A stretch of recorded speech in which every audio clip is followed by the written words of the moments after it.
Welcome everyone to SEO Office Hours. My name is Michael Chidzey. I run an internet marketing company called Good Signals. And part of what we do, along with special guests, are these office hours sessions where people can jump in and ask their questions around their website and web search. By the way, nobody here is in the hot seat and we might not know all the answers, but multiple heads thinking about a problem should help. We've had a bunch of questions submitted already, as you can see, which we'll go through. But if there's anybody here live on the call who would like to ask any questions, feel free to flag yourself in the chat functionality, which will be monitored. Also, there's usually a bunch of other amazing SEOs live on the call who share their ideas, experiences, and perspectives. I personally think that's one of the best things about SEO office hours, not just hearing from the four of us, but everybody else as well. So please continue to do that. Like always, with me today is Juliana Turnbull, also known as SEO Joe Blogs. Good morning. Good morning. Hello, everyone, and thanks everyone for joining our 72nd episode today. 72nd episode of SEO Office Hours. And we always have an international audience. Today we have people dialing in from the UK, Spain, Germany, Nigeria, Pakistan, Bangladesh, South Africa. If your country is not named, if I haven't named it, please do drop it in the chat. We always have a lot of people join us every week, so thank you very much for your support. As Mike said, I'm Juliana Turnbull. I organize events at Search London in London and also Search London in Barcelona. And really pleased to have on the show today, we are welcoming back EJ and Emina. Thank you for coming on our show. Thank you for having us. Thank you for having us. It's always nice to come here. I love it. Fridays is the highlight of Mike and our day at work. We really do enjoy SEO office hours, and it's one of the highlights is also because we can connect with a lot of SEOs around the world. And as Mike said, nobody's in the hot seat for this episode. It's all about answering questions. So Emina, welcome back to the show. You are head of digital marketing at Vixen Digital. They are a PPC and SEO email marketing and social media agency in Brighton. And you are too curious to specialize. You lead a dynamic multi-channel agency team. You also co-host the show SEO's Getting Coffee with Sean Carroll. And you also have been featured on publications such as Moz, Women in Tech SEO, featured on the show Search with Candor. And you'll be speaking at Brighton SEO this October. You're so busy, Emina. How do you do it all? Don't know. It's one of those things where you say yes to thing. Oh yeah, I'll do that, and then later you're like, oh my god. So yeah, that's how I do it. Oh, and Mark has just said that you did one of the best talks that he saw at Brighton SEO about using AI ethically in April. So do sign up to go to Emina's talk in the end of October at Brighton SEO. So thank you very much. We're looking forward to seeing you, hearing from you on the show. I'm just going to share the connections, your LinkedIn connections. So your LinkedIn profile so people can connect with you. And hello, EJ. Welcome back to the show. Hello. Hello. So you are the UK's organic content manager at Wise for their customer blog. A consumer blog. You turn SEO insights into very helpful data-informed content around money, travel, and life abroad. You have over 5 years experience and over 15 years experience as a freelance copywriter. So you've been working for over 5 years in the SEO industry. Prior to joining Wise, you worked at Candor, and you also... Hi, Mark and Jack. So this is a really good sign. They sound like a great company to work for. You worked with them, they're coming on the show, supporting you. And you're also the co-founder of an award-winning film company called Chidzey Productions. That's very impressive. And you once came in third in a time crisis tournament. You were also really busy. I did. Yeah, I do a lot. Again, same as Emina. I just say yes to a lot of things that I enjoy and then just see what happens. Yeah, because you're also speaking at Search and Stuff at Antalya in Turkey in 2 months' time. So yes, very busy, EJ. Yeah, very excited for that actually. So hopefully you'll see some of you here coming along. That would be great. Yeah, and front row in front Turkey. row. I'll be front row in Brighton for you as well. Oh, very good. And we've got, you just said, hope to see you front on this time as well, Mark. Thank you for your support. And Jonathan saying, love a time crisis. And Jack also saying, shout out to Time Crisis Tournaments and Cheesemint. Wow, so busy. Thank you both for rejoining us, coming on the show again. And thank you, Mark and Jack, and everyone else, Jordan, who have been regulars on the show. We have Simon, John, Nasif, Nafisa, Jonathan, Jack.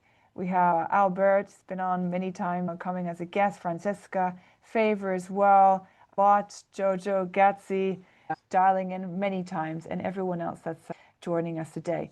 We've got loads of questions, so I'm gonna pass over to Mike to start asking them. Amazing. I'm so excited about today because you guys, I love bumping into you at events and you're so much fun. Yeah, I've been very excited about this morning. First question. On the SEO and Instagram side of things, how would you advise the team here? I know the gals and guys who control Insta.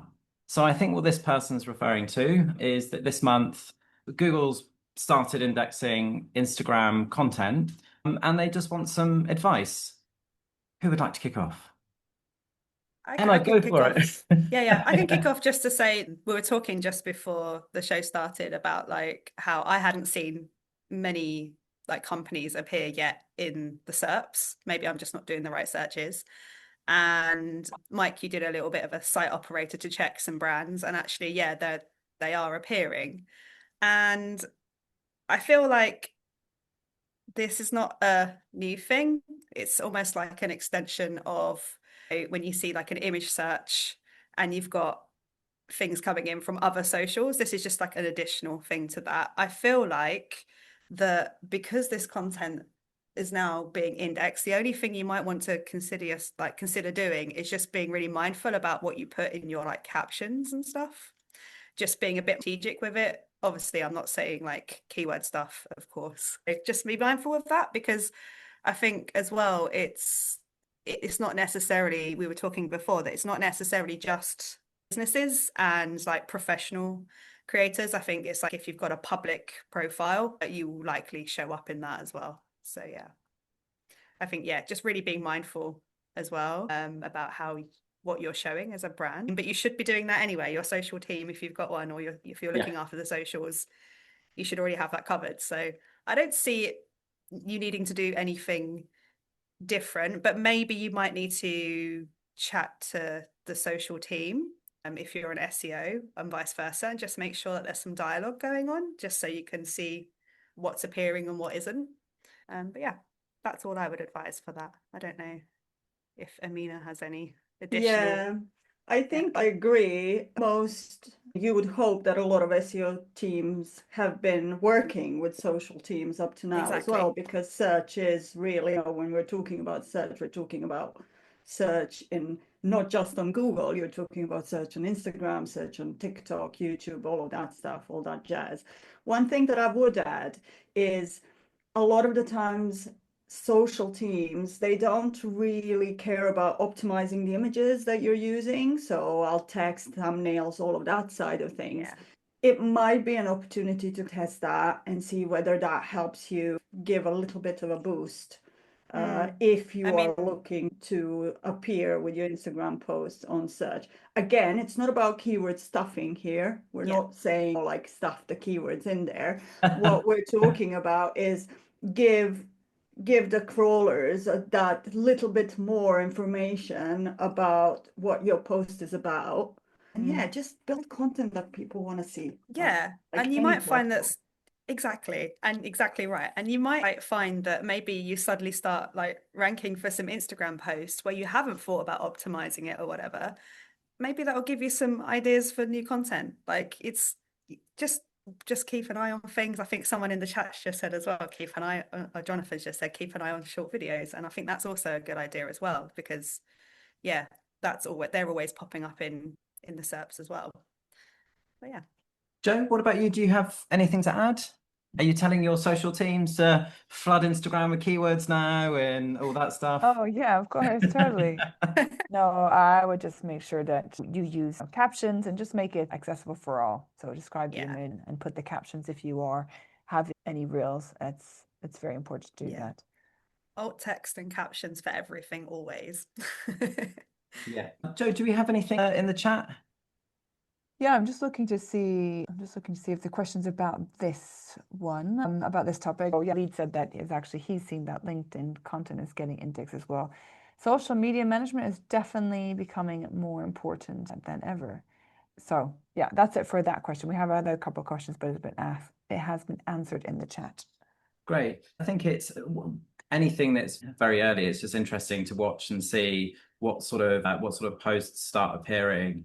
I guess probably more so on branded searches. If it's based on your profile, the type of content that you're publishing will maybe matter a little bit more because there might be that extra visibility.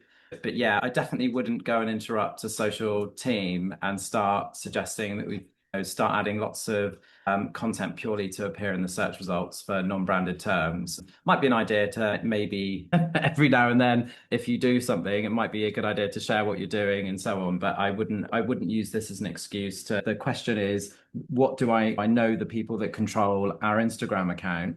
So what should I say to them? And I just be careful not to interrupt a really good social media profile with SEO type content.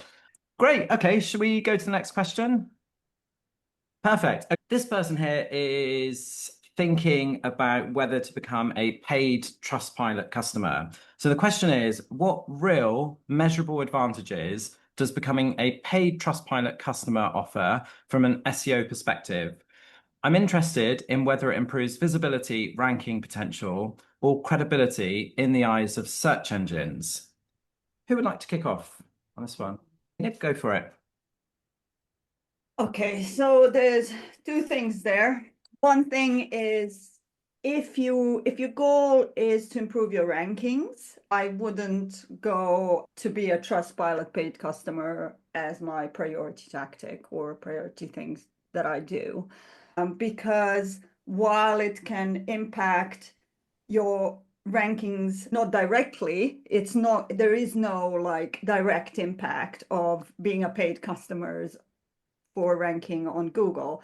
What it does help is this building trust side of things, and it's really good. It's really good for users, increasing your volumes of your reviews and making sure that those reviews are fresh. That's really good for paid, for example, with Trustpilot. So if you do have you can embed the reviews directly if you have the paid version. I'm not sure that's available on the free version. You kind of get that widget and you can put it on your website. But having said that, you could do something similar with some of the kind of structured data tools that are out there, depending on your CMS. You don't necessarily have to have the Trustpilot one, because I know it's not cheap to buy the paid version of Trustpilot. So it's a weighing thing. If it's just SEO that you're aiming for, that's not the first strategy I would go for. Yeah.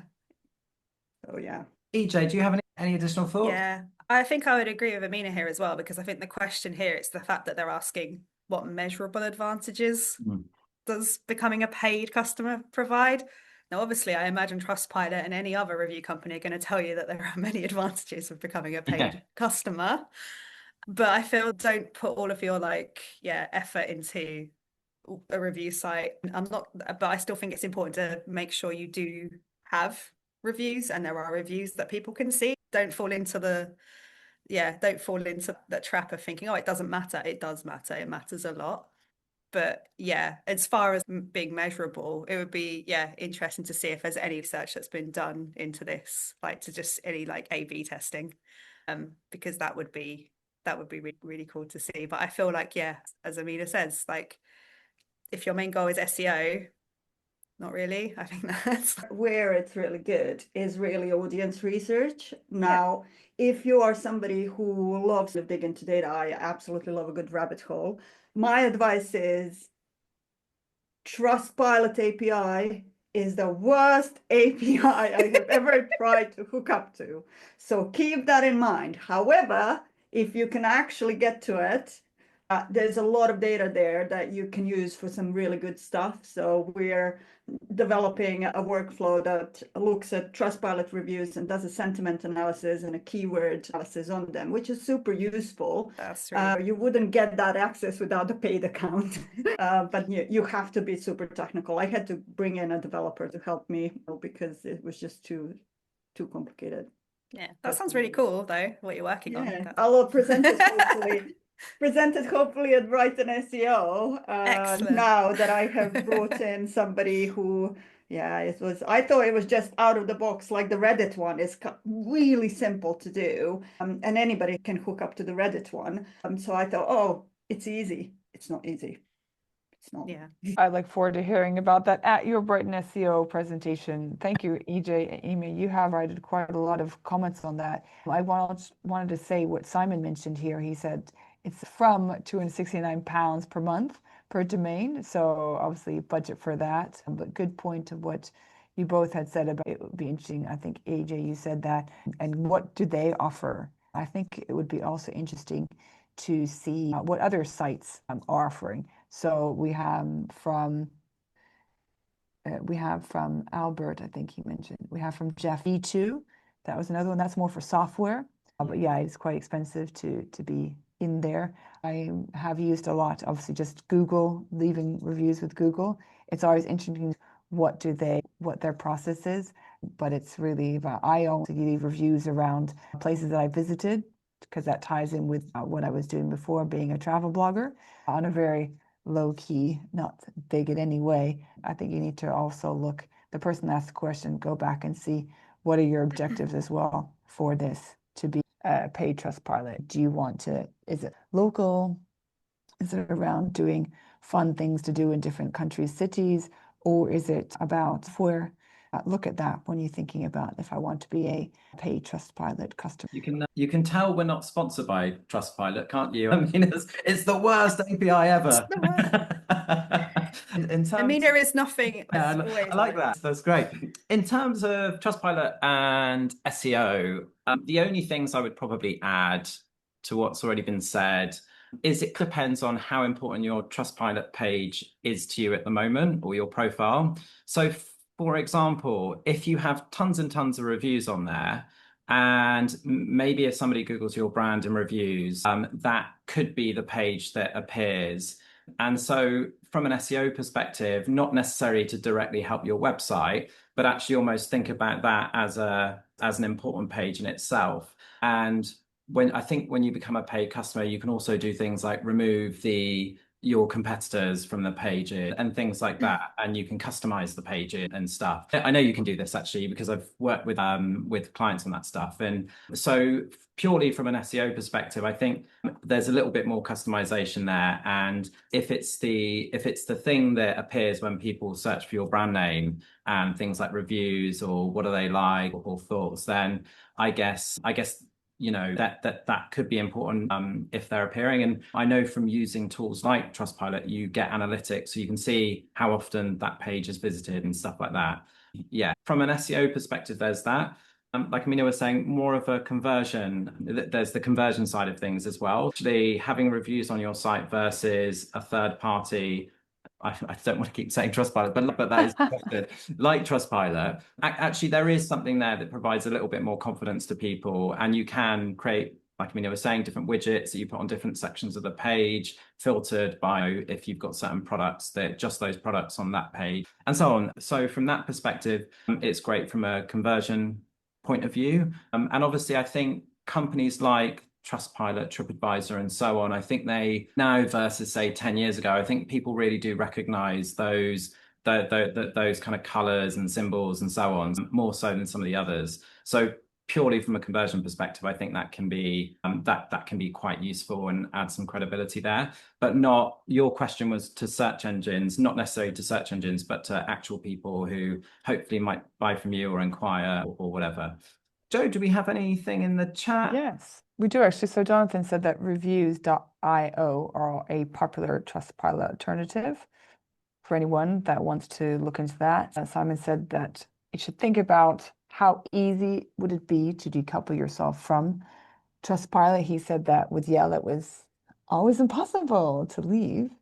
And yeah, look at the ones like G2. Jonathan shared some nice stats as well, that 95% of people rely on reviews, according to Baymart, and shared a couple of examples in the chat. So thank you very much, everyone, on that. I guess, sorry, just adding to my point about the profile itself, a very easy way to see if it's measurable. If that does appear in, say, the top results, you could just look and see how often people are Googling or searching for your brand and reviews. And hopefully that would give you some sort of indication as to how many people might then go and visit that profile if it's the top of the search results. I loved what you said, Emina, about digging through Trustpilot. I do that as well as lots of other review websites where if I'm, say, working for someone for the first time, the first thing I do will be go through like years worth of reviews to find out why people actually like them, why they dislike them, all of those kind of things. Because most of the things that's actually on those profiles are not the things that people put on their websites as value propositions and conversion boosters and all of that stuff. I love that advice. Great. Okay, next question. Let's go for it. Feels like Google is positioning AI mode as the future. If the plan is to integrate AI mode into the default search experience, I think that might have already happened in some cases with the new AI mode button. This question is obviously a little bit old. So AI mode into the default search experience, changing traditional SERPs and leaning heavily into personalization. How should we prepare? What are your thoughts on creating multiple product descriptions or blog posts focused on specific features and benefits that appeal to different customers and the things they care about, rather than relying on the sort of traditional catch-all pages where we try and cram everything in? Interesting. Yeah, I feel like there's a lot here that's like you're talking about blog pages, then you're talking about what seems like product pages with the whole everything crammed onto one page, because in a blog, you should already be covering lots of different topics and things and that are important for your audience. So yeah, it's hard to pick apart exactly. I guess the thing about product descriptions is key here, because that's what they were asking about, whether or not they should do multiple product descriptions and different pages. And it gets really complicated. And I suppose if you're in e-commerce, this is where I'm assuming this person who's asked the question is in e-commerce, if they're talking about multiple product descriptions.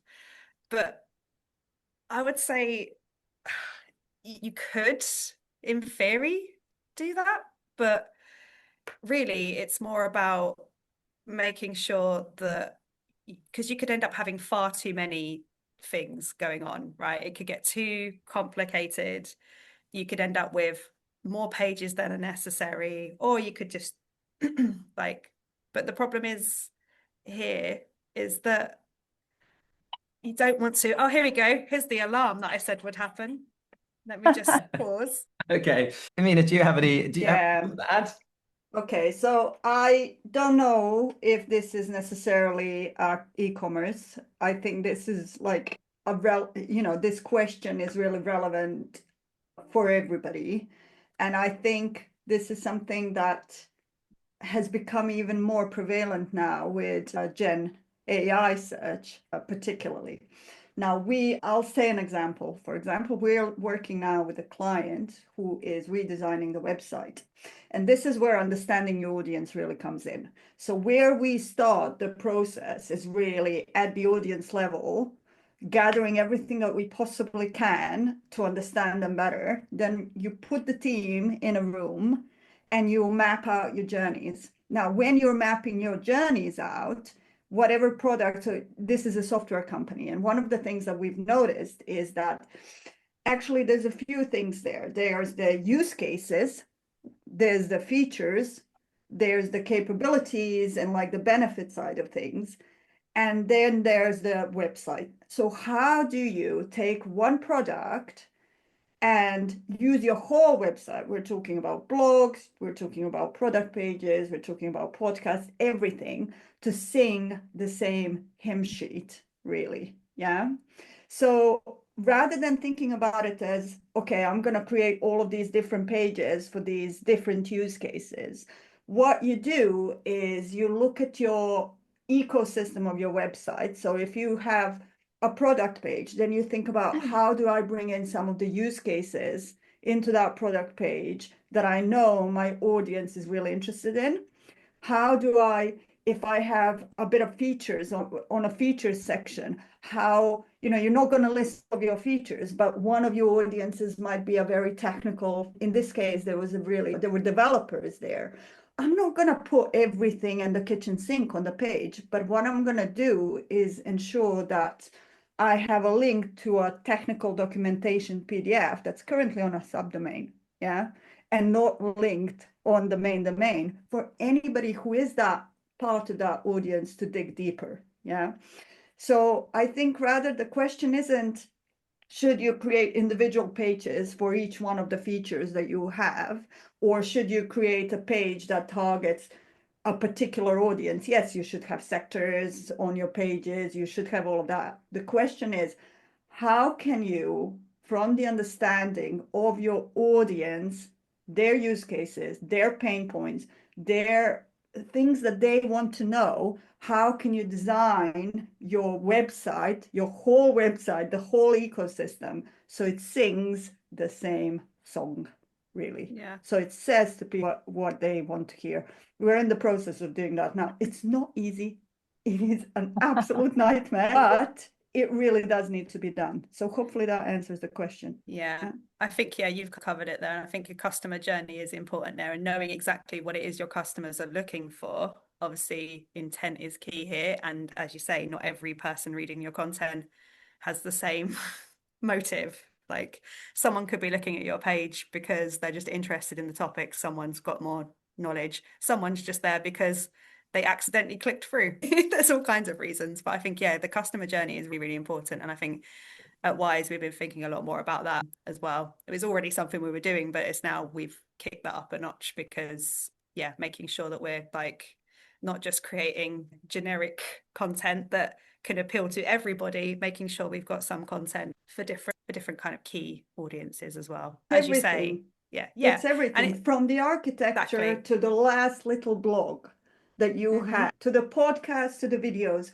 to everything. And these days with LLMs, it all absolutely needs to sing from the same hymn sheet. Oh. Yeah. No, I agree. Some excellent points. Sorry, thanks, Emma. Thanks, EJ and Emina. I also just wanted to add in here the fact, because we've talked about, they've come back and they've asked, it feels like Google is positioning AI mode as the future. Now, it is in the US and in India for now. And I don't have the exact stats of how many people are using it, but it was a very interesting survey from Danny Goodwin at Search Engine Land back in February. And he said that AI search adoption tends to be quite highest among the younger people. So when we talk about users, we should also say that we've often found anyway user behavior is different, but now with the introduction of AI, we found with this one, they're saying that it's more the Gen Z, so the 18 to 26 of those, 18 to 26 years old, 82% have used AI search tools at least occasionally, and they favor social media for product discovery.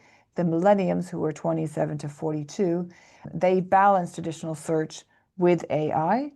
And then you have the Gen X, which is 43 to 58, and 65% of those use AI occasionally, but they prefer traditional search engines. And the baby boomers, well, they are just mostly towards a traditional search, and only 45% use AI. So I think there's a lot of, we all see that there's so much content and so much information, I would say, around AI coming out.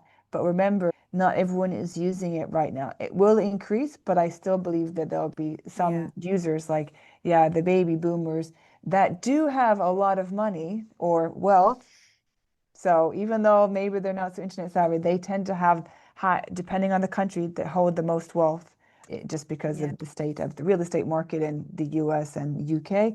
And they tend to have a higher purchasing power than, for example, the Gen Z. So just bear that in mind. That's a really interesting point as well. I think I remember seeing that study at the time and finding that fascinating. I was like, wait, what? Surprised that it was the baby boomers that were actually like just using search regularly. But it just reminded me as well, I think there was a search engine in land report thing I saw. It might have been this morning. It was this morning, I think. I don't think it was from this morning, but I saw it this morning. And I think it was like saying about not AI mode, but AI overviews, for example, because obviously that's all I can really talk about because I haven't had AI mode. The click-through rate since the rollout of AI overviews is down about 30% for most people. And I think that kind of aligns with what a lot of people are seeing. But what was interesting is that there's been like an increase in click-through rates for positions 6 to 10. So it's what do we do as SEOs now? Yeah, I find that is that's very quite interesting. interesting.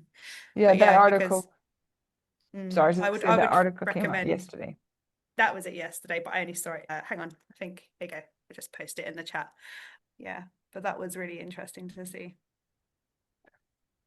Thank you, EJ. Yes, I think we need to bear in mind there's lots of change in the search behavior. So apologies for cutting you in there. Yeah, that's a very interesting article. Thanks for sharing. Yeah, okay. I think looking at the question of the person's obviously, I love what everyone said, by the way, and the person's here is thinking about whether they do multiple product descriptions, for example, with different features and benefits. I think historically, and I'm talking about quite a while ago, it was literally throw the kitchen sink at a page just to make it rank for fairly generic terms. Whereas I think now we're moving towards actually making a page really personalized for the people that are actually going to buy it. And I remember listening to a conversation between Jack and Mark, who are on here on the podcast Search for Canada. It was just after the Google I/O conference, and they were talking about, they gave a really good example about running shoes. And if you're a vegan, for example, you're probably not going to be interested in every type of running shoe. And I think we're at a moment right now where actually, rather than having exactly the same search for everybody, and we're going to move even further where actually they're going to be far more, I'm sorry, just seeing Jack's comment, the results going to be far more personalized. And so my recommendation at the moment is very much just try to appeal to the people who actually care about what you do and who are likely to buy, rather than worrying too much about trying to create multiple product descriptions on the hope that you might catch a few generic terms, and therefore of those however many customers, a couple of them might buy from you. So that would be my feedback. Just instead of creating tons of product descriptions for the same product, I would just try and focus on the sort of one or two people that are really going to be interested in your products. And same with the blog posts, like the features you might want to highlight. Then I would, all of you have said it, focus on the customer and the customer journey and so on. I think that's more important than ever right now, rather than, as I said, historically, we just have these huge long pages full of everything you could possibly think of to make that product description the ultimate product description on that particular product. Joe, do we have anything in the chat? We've got a lot of comments.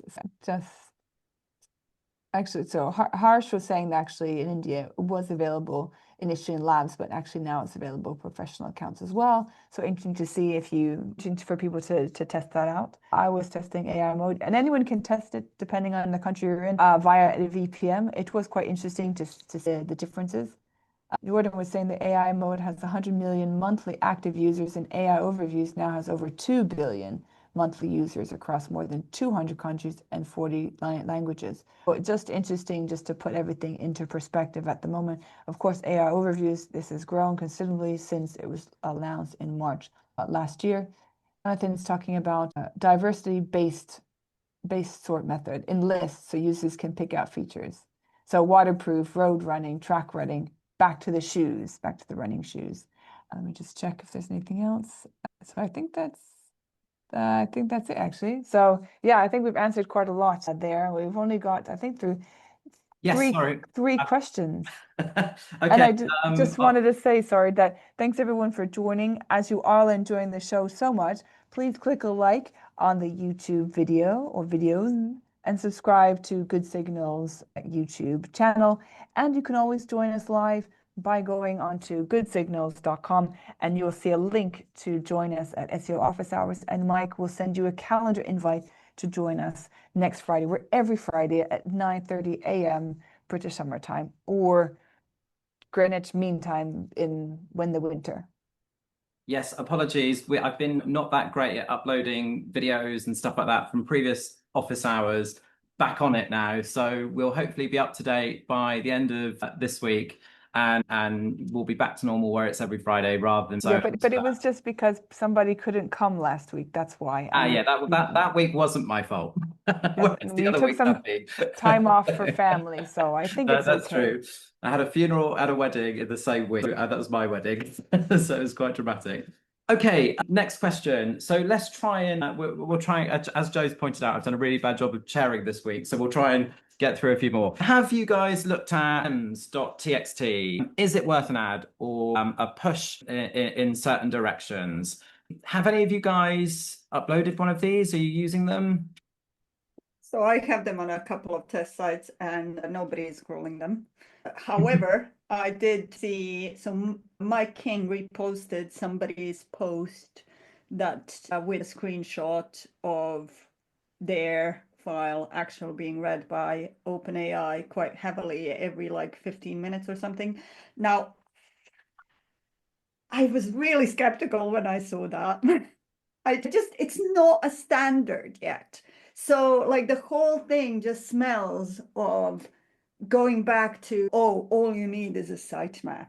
That's all you need. Just thinking Google won't find you unless you have a sitemap. They'll pay us X amount of money because we'll do a sitemap and that's going to increase your rankings on SEO. So I'm really skeptical, I have to say.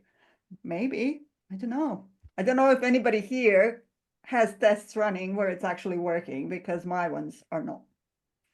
Yeah, just to add to that, I don't have a great deal to talk about with llms.txt because, again, that side of things, a lot of our analysts will be looking at that kind of stuff. But again, I think it's a valid point what you said. It's not an official thing yet. And yes, you can add it in to help LLMs, but understand the information you want them to understand. But isn't that essentially what we would do with like SEO with like schema and stuff as well? So I feel, and until it becomes an actual thing that matters, until it becomes common, I don't think there's maybe do some tests like you're doing, Emina, but maybe don't like completely push everything in that direction straight away.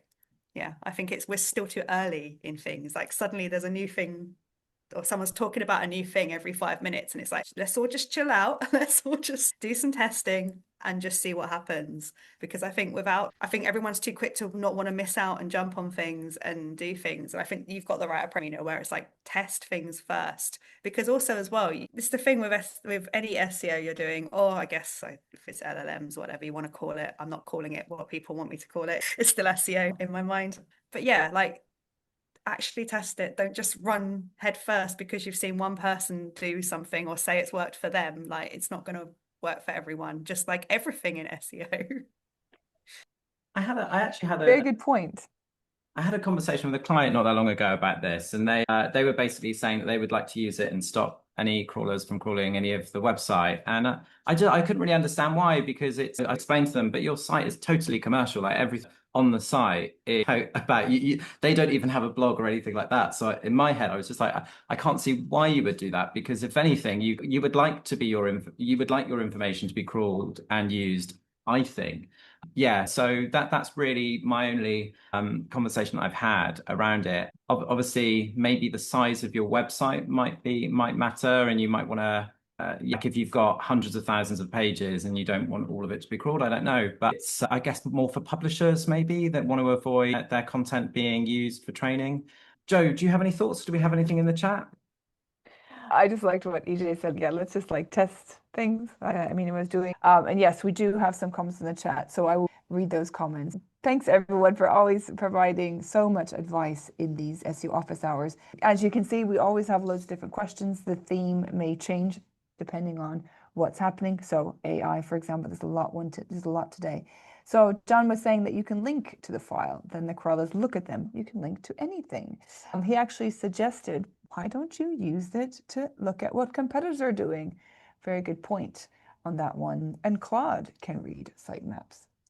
Mark is offering his assistance. I think maybe, Mark, that might be a joke, about disavowing llms.txt. And Harsha said he shared about what Lily Ray actually wrote. He said he'd like to comment on the news SEO along with AI mode. Lily Ray shared this post searching for news, and that Google did an AI overview and I believe shared the incorrect information, but you can see the tweet there. And so lots of jokes here as well. Jordan actually shared an interesting article from Ray Martinez, so thank you, Jordan, for that. And sorry, just looking at some more jokes. It's really difficult to read jokes but not read them at the same time. Okay, thank you, everyone. We've answered 4 questions and we've got 12 minutes left. So we've had a question about structured data where they've sent it over for us to have a look at. I think that question might be easier for me to just get back to them directly. Okay. If everyone's happy. I know you guys have looked at it, but I think that might be easier just because it's and also time. So I will get back to you on that one. Okay, so we've got a couple of more time-bound ones. I feel like this one's quite important, but they can be quite closed off and a little bit hard to challenge. How would you reckon I get sorry, I'm going to start again.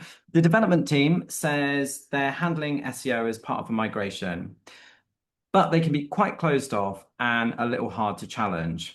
How would you recommend I get a foot in the door without causing friction? I'm just conscious that when things go wrong after launch, I'll be the one expected to explain the drop in performance. I feel like that's quite an important one. Yeah. Emina, go for it.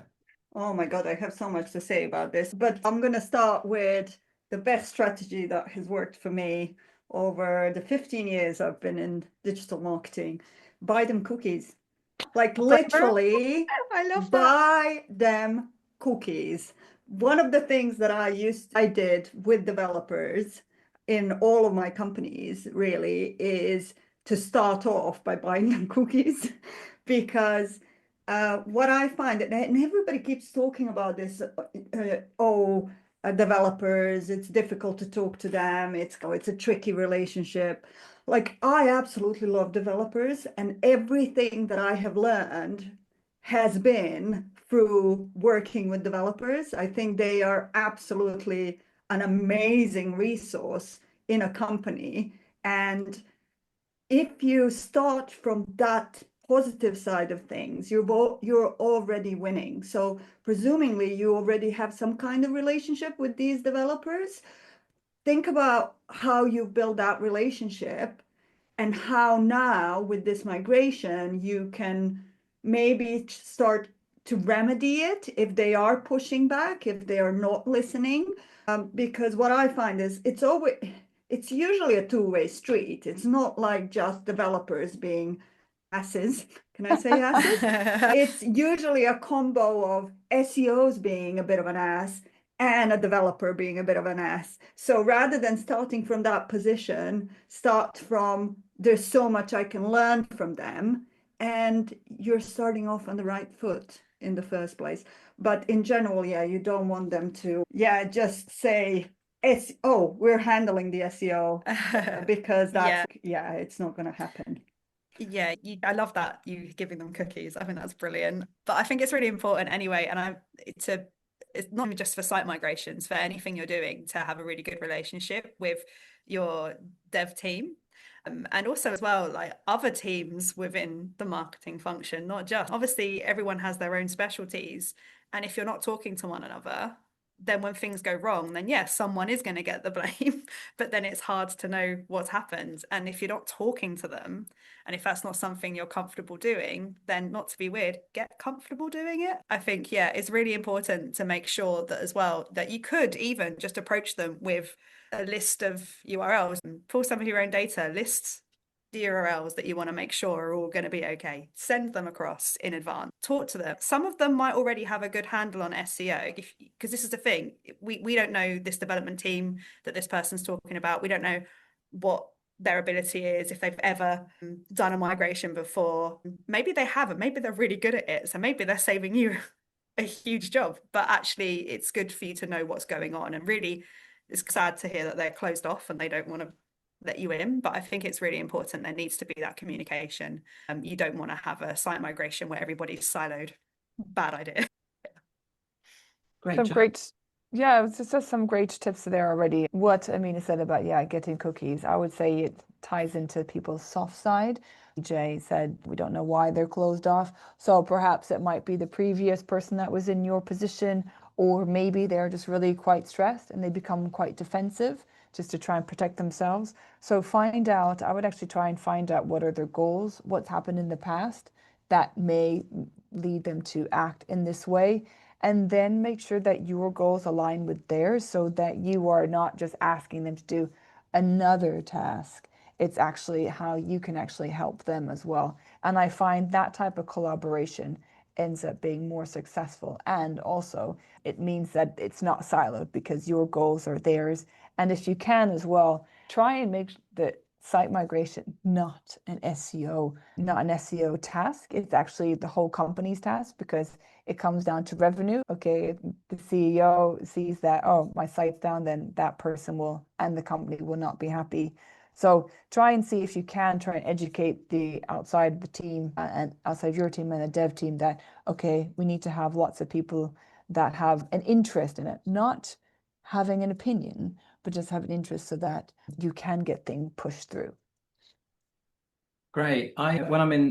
When I've been in this situation in the past, I've usually just asked them to grab a coffee or a beer or lunch or something like that, and not have such a formal meeting, but more of just like a chat to find out about what their plan is from an SEO perspective and what they consider to be important when it comes to this migration from an organic traffic perspective, especially if organic traffic, if the business and the website relies on it. I think it's really important to find some way to have a chat with them, and at the beginning maybe more informally with cookies could work, but I think actually trying to also add value as quickly as possible. So when you're talking through the plan or finding what SEO means to them in terms of this migration, don't maybe try and attack, but instead try and help. If, for instance, there are certain parts of the website that that really matter and are really important, maybe share some of the data like EJ said, and do a bit of your own work where you can say these pages get X amount of traffic and so on, and try and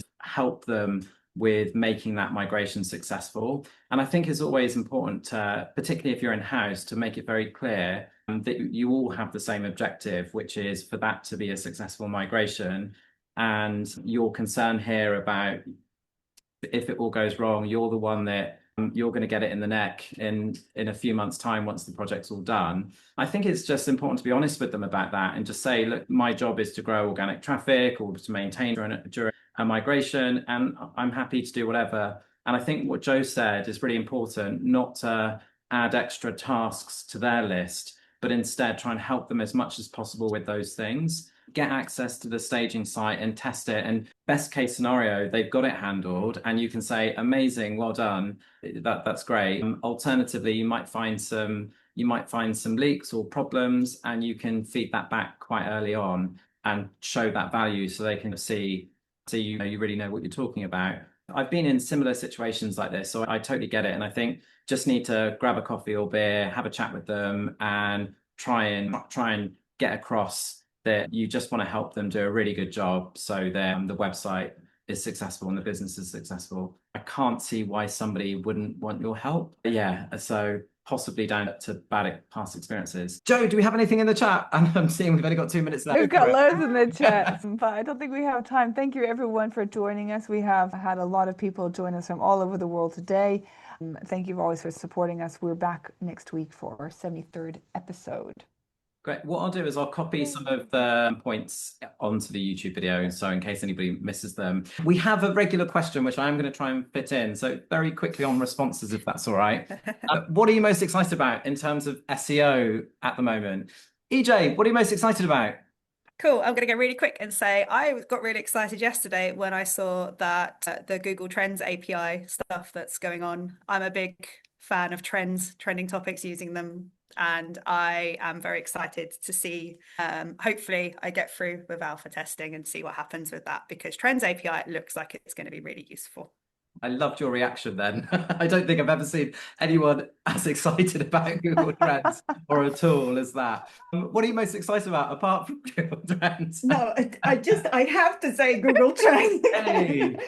Because Okay. honestly, I like John is here, so maybe I shouldn't say that, but I had a little agent working on pulling the trends for me because the unofficial API stopped working. So I had to literally create an agent to do it for me. So John, I wish you released this before so I don't have to like be a bit naughty and develop an agent for these things. That's what I'm looking forward to. Yeah, Sorry. I'm looking forward to it. Yeah. Really am. Oh, Amazing. yeah. Jo, what are you most excited about in terms of Well, SEO? I'm just really excited that we always have such a great bunch of people answering questions and that everyone's able to ask and answer freely in our SEO office hours. So I'm looking forward to our next episode next week.